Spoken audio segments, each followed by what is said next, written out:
Welcome to B2B with Randy and Craig, where we speak to local entrepreneurs and learn about their journey.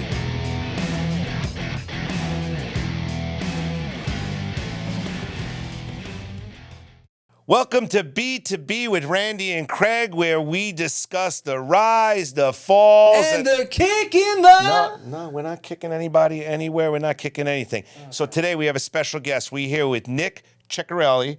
Correct. From Exit Family Realty. Welcome. Yes. So 100% welcome to our new digs. Yeah. That's the first, you're the first guest in our new place. You're popping the cherry. Yeah, no, I really like this place. Man, it's you're, a nice you're background. cursing and he's terrible. I'm so happy to be on here. We're happy to Yeah. have you here. Yeah. So I got to ask you an easy question. I'm going to lob one in for you.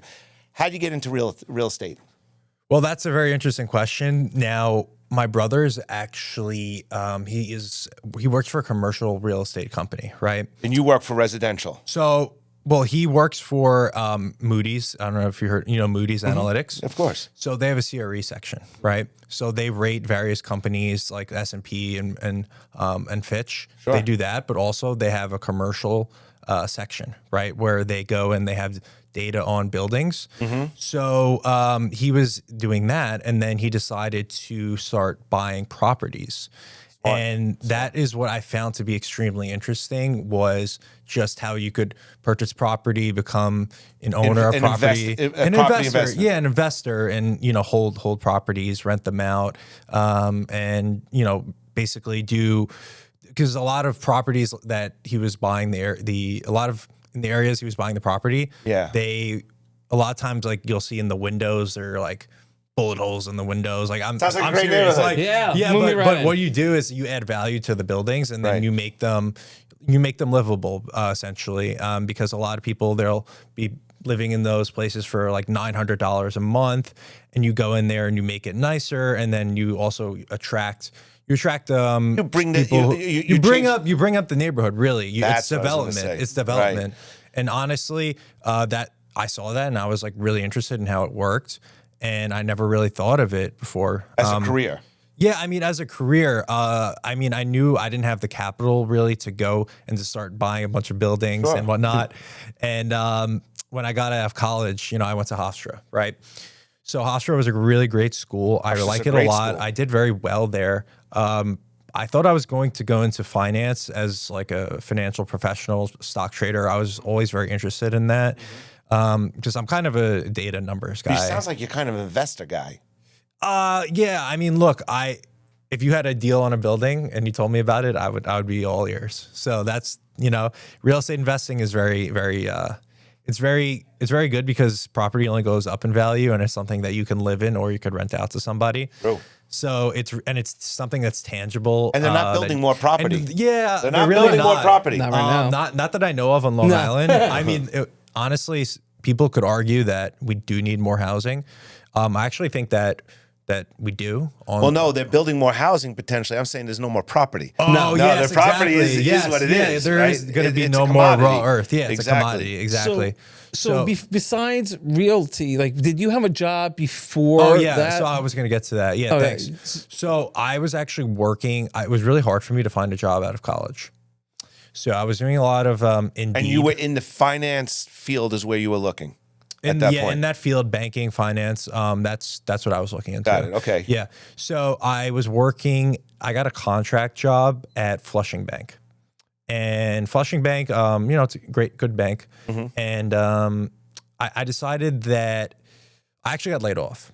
Right, so it was a contract. That was a quick stint. Yeah, I was there. Goodbye. I didn't do Welcome anything aboard, crazy. but we're gonna lay you off. I didn't do anything crazy. I was just I was getting onboarded, but Right. it was kind of a slow process. I was just kind You of got laid sitting off there. during the onboarding process? Well, I was just sitting there at my desk. I'm serious. Like, I was sitting at my desk, and people weren't really giving me instructions on what to do. So I'm like, what am I doing here? And then one day, it's Friday, and it's 12 o'clock on the dot. So I've only been there a week, and they told me, Nick, you can go. Like, we're letting you go today. I'm like, oh, like, that's a bit weird. My first week that I'm going early. Right. So They said you're not going early, you're going permanently. no, but they didn't say that. So they didn't have the, they actually didn't tell me. They didn't, I found out from the recruiter that they terminated the position or they did something with the position. So that was really my end in banking. And it was an entry level job, right? It was So you deposit operations. I just want to walk through it. Oh, yeah, You yeah. graduate college. You get your first job working through a recruiter. Yeah. You Get fired. right, he's there for a week. Doesn't work out. No. Whatever. You move on, and now your brother's buying property during when this is all happening, right? Yeah, and you're watching but prior to that too, because my brothers are older. Right. Yeah. So you're watching this, and now you have this situation where you're kind of jobless. Yeah, basically. And you had an opportunity to do something different. Is that how you discovered real estate? Well, yeah, I decided I'm like, what are my strengths? What are my weaknesses? What do I really want to do with my life? And I do come from a medical background, but I decided not, in terms of my parents, I decided not to go that route. I got a job at a hospital, but after 4 days, they told me, you know what, it was great having you here. You got to go. No, I decided not to go in that direction. I don't know, because my brother is a CFP, my other brother, a financial planner. And then, so like they're in the business world, and I always just found it interesting. An entrepreneur, being entrepreneurship, the challenges, the ups and downs. It's a real big thing, but it also gets you out of your shell. And a lot. I notice a lot of youth. I'm Gen Z, right? I'm 24. So am I. What? So am I. 42. No. Yeah. So I just find that. That what I do essentially, I do sell things. I sell real property. We help people buy and sell their real estate or rent out their units. So now you're talking about today. Yeah. You're working at Exit Real Estate. Yeah. I'm a 1099 contractor essentially. Right. Yeah. Right. That's how it works in real estate. 100%. So you have a desk in their office. You have the shingle. And I don't have a desk. You don't even have a desk. It's an open space essentially. All right, it's an so open bullpen. concept. Yeah. But you're running leads. You have listings. And you're changing people's lives because you're potentially finding them a home that is their forever home. Yeah. Right? Yeah. Or you're showing them value in a home that maybe they thought they couldn't afford. Yeah, there's a lot of situations like that where people, they cannot, they think they can't afford a home. But they really can. But they can because they're paying rent and they're paying a lot of money towards their landlord, and they're paying, basically they could be establishing wealth, right? Because real property does increase year over year on Long Island. There's a lot of negative news out there. If you see like, property crash, but there's no evidence to support that at all, especially on Long Island. Properties are only going up in value. I mean, we're up. I don't know if you've seen, Randy, like the houses that are selling like for $700,000 in 2019, and then they'll sell for 1.2 million now. I mean, there's a 50% increase in property value. Do you agree that if you said to somebody in Texas and you showed them a home here that sells for $800,000, and you showed the person in Texas, maybe like you're they were like, "What are you crazy?" And those are your taxes? What are you nuts? Well, they would say, New York taxes. Oh my God, that's so expensive. We have all this land and everything, But there's always drawbacks and certain positives towards certain geographic locations. What gives you? I know. I'm guessing from the conversation, the end game is to invest in properties. Right now, you're wetting your whistle. That's true. That's the end game. That is one of the ideas. Yes. But right now, you're getting a sense. You're getting a sense of accomplishment out of helping that family find that home, realize their dream, realize they can afford a house through some of the tools that in the marketplace. 100%. What would you say? Like, you've been doing this for how long right now? 2 weeks. He's probably the longest job he's ever had. No, it's longer than that. No, actually, I'm coming. I think the 2-year mark is going to be in January or February. Wow. Yeah. Congratulations. Are you capitalizing on social media and selling your services? And if so, how? So social media is really great. I do like it. It's very good for exposure. But one thing I will state is that the average homeowner on Long Island is 65 years old. And, that's an average, right? Well, let me ask you something before. That average is the average homeowner to sell.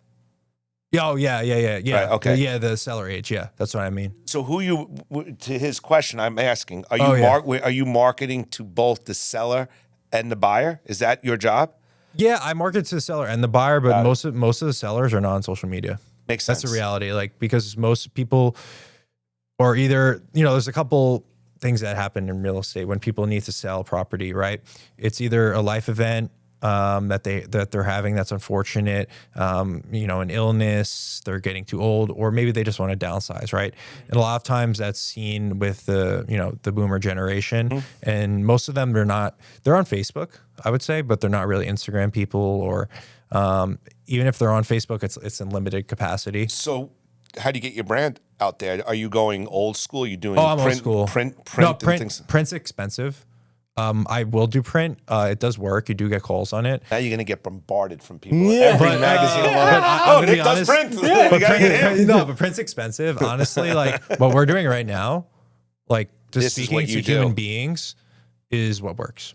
You're creating rapport with people. Yeah, rapport with people. But how do you get in front of them? Because you find your way. I find my way. You're yeah. creative. Yeah. No, I mean honestly, phone. I go on the phone. I do call people, but I found that to be not as effective as me just going up to someone's door and just knocking on. Oh, really? So you'll knock on the door and say, "Have you ever considered selling?"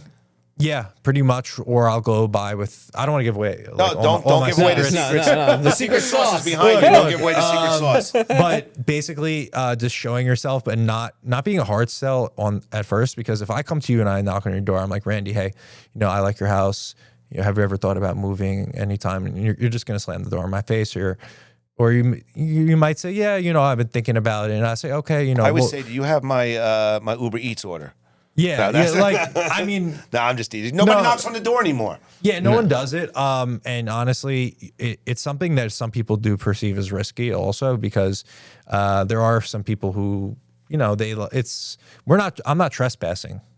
Oh, some people would say to you, why you're not? They'll say like, they'll say certain things to you. Yeah, no soliciting, go away. Yeah, but really, I'm not. I'm really just providing market information. Is really what I'm. You're firing your belly, brother. You're firing your belly. You're trying to create opportunity, not only for yourself, for the homeowner. Maybe they're thinking about it. You might catch them at the right time. Yeah. I think it's brilliant. You go out there and you. As long as you don't start with the same thing that everyone else does. Like, yeah, hey, I was just around the corner at so and so's house. And no. Hey, I was in the area and I happened to notice that. No, I don't do that. Okay. So, yeah. No, I'm just straightforward with people. I think that's kind of the best thing.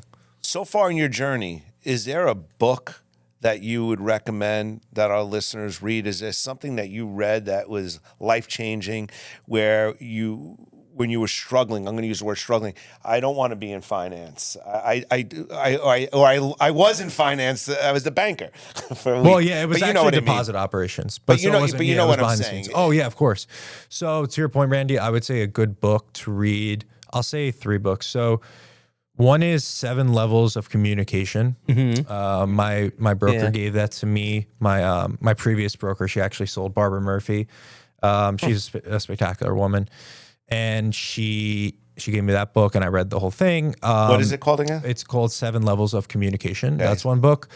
The other book is the Go-Giver. That's a great book as well. The Go-Giver. The Go-Giver. Oh, yeah. Instead of like, people say you're a go-getter, like it's that just means, you're a person who is out there and you're assertive and you look to get business, but really by giving knowledge and being in front of people and being a resource, that's how you get more at the end of the day. Right. Of course. And the third book, you know what? Actually, it's the Bible for me. Wow. Oh, that's great. I don't like to talk politics, religion, but that one, I would just say it has history. It's a book that's how we've all heard of it. It's over 2,000 years old. It's and available. There's a reason why people read it. Right? There's a reason why it's still around. So B2B with Randy and Craig is more than just a podcast. It's your marketing powerhouse for photo and video, websites, online marketing, and geo and Google ads. So be a guest, share your story, build your brand. Let us tell your story and supercharge your social media. Visit b2bwithrandyandcraig.com. Now, not bad. The first time, a new one. That's right? Not bad. A new couch. Well, you wrote that. Well, so, and if you can read my handwriting. Yeah, I know. So every week I try to give a $1 million question. Okay. As Randy likes to know, sometimes they end up being 50-cent type questions. But hey, you get what you get, and you don't get upset. If you're going for $1 million and you get 50 cents, you're entitled to be a little annoyed. Okay, fine. Granted. What's one mistake? I know you said 2 years in almost now. What's one mistake that had to happen in order for you to make it to where you're sitting right now? He had to pursue his financial dreams of running a bank. I was gonna say getting up after fire and getting fired so fast. Yeah, no, that was tough, but you know, I got over it. So to answer your question, I think that the number one thing is getting out of your comfort zone is the biggest one. Huge. It's big. It really, really is. And talking to people, honestly, it's a skill. So It's how a did skill you that develop. master? Because you're a young guy, Yeah, I am. and you are. Yeah. So, and you can say it again. You are. We know. No, I'm young. I yeah. know you are. So how did you? I how mean, did you're not old, so. But I'm not young. He's not wrong. And we're both right. No, but how does a young guy like you get out of your comfort zone? Because a lot of times I'll walk into networking rooms and there'll Yeah. be younger people there, and it takes them a long time to get come out of the acclimated, corner. yeah. You know, they're talking to their friends. And look, Yeah. if you go in networking, the last thing I want to do is, and for no other reason, there's no reason for Craig and I to stand next to each other. You do your thing, I'm going to do my thing. We shouldn't be sitting together. We see each other all the time. Right. Yeah. Or enough, I should say. That's true too. So My wife what looks at my text and goes, "Why? What? Yeah. Okay. Yeah, No, Yeah. he's just talking. He's just talking. He just does that sometimes. Yeah, I think you know, I think that's a really good question, and my answer to that is repeat it one more time. So my me? question is, how does somebody, a young guy like you, get out of your comfort zone where you can speak in front of people? I've seen your videos. I've seen you at first, networking events. when I was speaking, you know, I would stutter at people's. I started door knocking, right? That's really what I did in order, because how else was I going to generate business? I'm going to buy Google Ads, buy Zillow. I went to see how much each zip code costs. What I can't compete by spending $2,000 a month in a zip code. I can't do You that. mean of advertising you, Yeah, and you advertising. as a broker. Yeah, me as an agent. Right. Right. So what I did is I just went and I started talking to people. And you talk, the more So you people did you what you speak had to, to do. you do what you have to do, really. If you're going to succeed in real estate, you have to speak to people. There's actually a number of people that you should probably speak to a day on average, depending on What you're trying to accomplish. on how many transactions you want to do. So yeah, it's all about speaking to people, and then you just learn subtle things about people, their body language, what to do, what not to say, How they're and it's- reacting to what you're saying, if you're how to going down the react, right and path. then you figure out like all the characters there are, all the how people are, how they have different like everyone has a different demeanor, they have all different characteristics Well, they about say them. in sales, right? If you Yeah. could do business with anybody, you would do business with yourself. That's your most comfortable. I actually haven't place. heard that one. Yeah. So if you're in a room with somebody, I always say this: if you're in a room with somebody and they curse a lot, and that's just it's comfortable to act like them. You can Right. curse and you can Right. be loosey goosey, because now there's a comfort level. We're on the same page. We talk the same. We operate the same, Yeah, right? yeah. So you know, it's like walking into. I remember when I was running a sales organization, we'd walk into the buyer's office and there'd be a Giants logo. Well, that's a commonality. Yeah, We can talk about that. Something that's common between you. So that's a big thing. What advice would you give somebody coming out of college who is pursuing real estate? They want to be a broker. This is the field they want to go down. And maybe it's commercial or residential, but they want that sense of accomplishment selling a house. Is there advice you'd give them? Wow. Yeah, I would say that things take longer than expected, but you have to wake up and know that every single day, this is a very competitive business. It's probably one of the most, every business is competitive, right? Right. But this is not something that is meant for everyone. And honestly, there's going to be times where you feel like, oh my God, I should just go get a job. Every entrepreneur feels like that. And the reality is also, there is a financial aspect to it. When you sign up for a brokerage, there's usually fees. And when you sign up for MLS, there is an annual fee. So if you don't hit a certain number within your first, if you can't afford to operate, it's a low cost business in terms of like, you don't have inventory, you're not a mom and pop store, but at the same time, you do have expenses. And if you're not in the first 2 years, if you don't have like a transaction under your belt, then it's going to be a bit challenging for you to, Right. And a transaction would be selling a home. Selling a business. Right. Yeah, not selling rental. a home, selling a business, or helping, selling an industrial property if you're in the commercial space, something like that. Yeah. Now, Go ahead, now Greg. I'm known, as you can tell, as the undisputed cinematography champion Okay. of the world.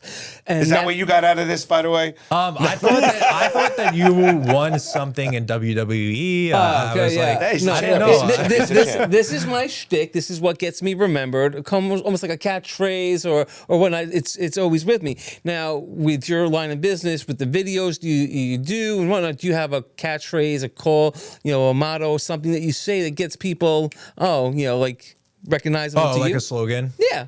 Honestly, slogans, I've thought about them, and I thought about, what slogan would I really use. I don't really know. To me, they just come off as not really that genuine slogans. Well, it I don't depends know. on the phrase because it's important people remember it. Yeah, that's true. why. That's Yeah. true. Like I mean, look, I would say find your dream property is a good one. I like that. I like that. I do like it. Dream But, with Nick. but what I'm trying to say is, like, let's say if I go around and I say I'm like, I don't like to say, oh, I'm number one. Oh, well, number No, one. I First get of all, it. I'm I not. understand. But it's having a big ego is really, it's actually a negative thing. It is. It really is, because then you start to get, you start to think that you're better than everybody else. And that's not the reality. Everybody's human. And this is kind of going back to what you were saying in terms of like, oh, like, how did you get out of your comfort zone? Like, or what makes you speak to people at networking events? We're all human. Like, you may be older than me, but at the same time, Loves like, that. He just loves. no, but like, because trust me, people have told me, oh, you're young. Oh, you're not going to make money in this business. You're not going to succeed selling real estate. No way.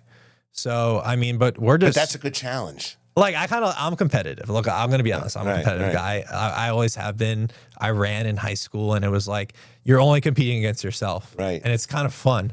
Agreed. It's important too. So, like, Challenge yourself. yeah, it's like, You always win. It's something I like. Well, not always. Well, and it's never been a team sport, because you can't, running, because you can't say, oh, I didn't, we won, but I didn't do well in that game, or, Right. Right, something like that. right. It's all on you. So, And I think that's what entrepreneurship is. It's all on you. Yeah. It's up to you to get up every day. It's up to you to the good, the bad, the ugly, right? It's going to be a combination of everything. There's going to be big wins. There's going to be losses. Oh, yeah. And I think Nick said something that is very important. You got to be very careful and check your ego out the door. Mm-hmm. Yeah, We've all had situations where things have gone terrific for us, and you got to be careful. You got to check yourself. 100%. And you got to make sure you're Yeah, I would say, like, don't forget the people that Right. started or helped you in this business or assisted you. I would say that is a big one as well, because a lot of people, they may leave some people behind. And I don't think Randy that's taught good. me something a while back. Shine your diamonds. He used to tell me, the people that you have in your life, the clients that you have, make sure that they know that they're valued almost on a daily basis. If and when Well, your wife, at least on a daily basis. Everybody else, you can tell. I think that's what I said to you about your wife. Yeah. No, but the diamonds in your life are so important. I learned that through a gentleman named Adam. He has a networking group called Wooga. And one of the things that he taught me early on is about your diamonds. I had never heard of that before. I knew there were special people that helped me achieve things in life. Yeah. And those could be a relative. It could be your grandfather, your grandmother. It could be somebody you meet in the field. It could be Tony for you. Somebody who recognized you and did something special and helped you to achieve whatever you're achieved or striving towards. But we're going to run out of time. I got to tell you, Nick, really enjoyed talking with you. I'm sorry that the banking didn't work out, but I'm glad it didn't work out, because he's actually turned that into a great source of self-accomplishment, and you're building a reputation, there's no question, in the real estate on Long Island. So how does someone get a hold of you if they want to list a house, they want to show a house? What's the phone number, website? So yeah, my phone is always available. Just don't call me at midnight. I don't, probably not. He's available from up to midnight. And what time in the morning? 11:59. Right. You can call him again at 6 a.m. He's not 6 available a.m., from 12. but not, not 12 too to late. 6, he's but not available. no, on a serious note, my phone number is 631-935-5006.